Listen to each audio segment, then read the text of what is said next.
Jose Onfroy, known to millions as XXXTentacion, represents one of modern music's most stark and unsettling dualities. His life was a furiously compressed saga of meteoric rise and catastrophic fall, a story that unfolded with the raw, chaotic energy of his own music.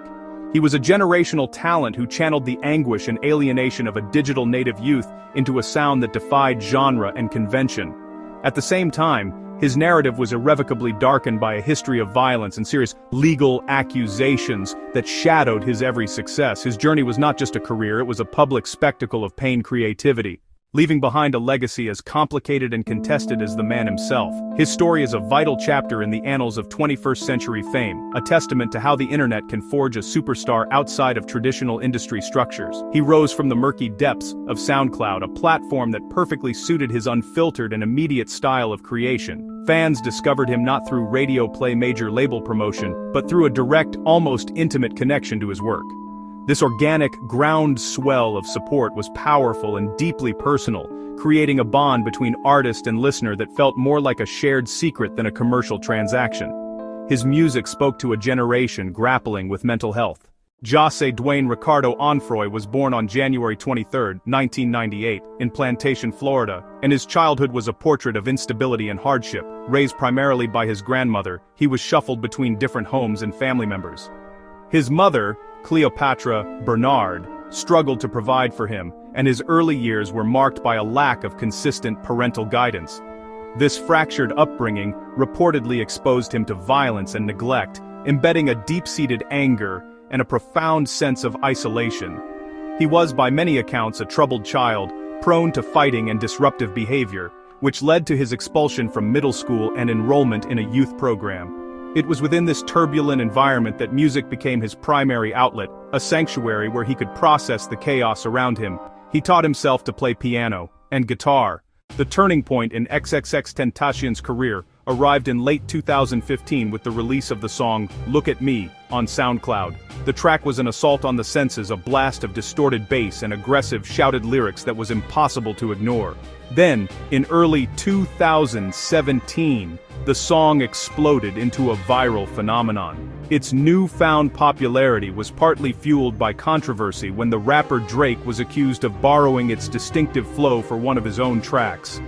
Suddenly, Jose Onfroy, who was incarcerated at the time on robbery and assault charges, Section 4, A Sound Unchained, Musical Evolution and Style.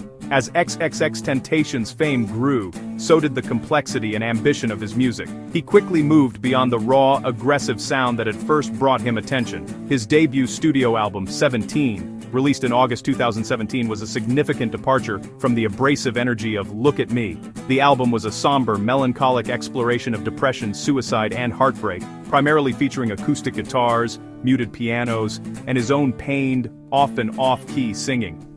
Were vulnerable and deeply personal, resonating profoundly with listeners who saw their own struggles reflected in his lyrics. He refused to be confined to a single genre. His second studio album, titled Question Mark, released in March 2018, further showcased this chameleonic ability. The album was a commercial blockbuster, debuting at #1 on the Billboard 200 chart. It contained the massive hit, Single Sad. Section 5, The Shadow of the Law, Controversy and Legal Entanglements. Parallel to his rapid musical ascent ran a deeply troubling and continuous history of legal problems. In 2016 he was arrested and charged robbery assault with a deadly weapon. While out on bail, he was arrested again in October, aggravated battery of a pregnant woman, domestic battery by strangulation, false imprisonment, witness tampering. The alleged victim was his former girlfriend, Geneva Ayala. The accusations were graphic and deeply disturbing. These controversies forced a difficult conversation that continues to this day. Can and should art be separated from the artist? Section 6. A sun-drenched tragedy, the day of the shooting. The year 2018 seemed to represent a potential turning point for Jose Onfroy. He was reportedly making efforts to project a more positive image, engaging in charitable activities. He had purchased a large home in Parkland, Florida, and seemed to be settling into his new life. However, the shadow of his upcoming trial for domestic battery still loomed. On the afternoon of June 18, 2018, that future was irrevocably cut short. Onfroy visited Riva Motorsports, a high-end motorcycle and boat dealership in Deerfield Beach, Florida. After spending some time inside the showroom, he returned to his black BMW i8 sports car, which was parked outside. As he sat in the driver's seat, a dark-colored SUV blocked his vehicle, preventing him from leaving.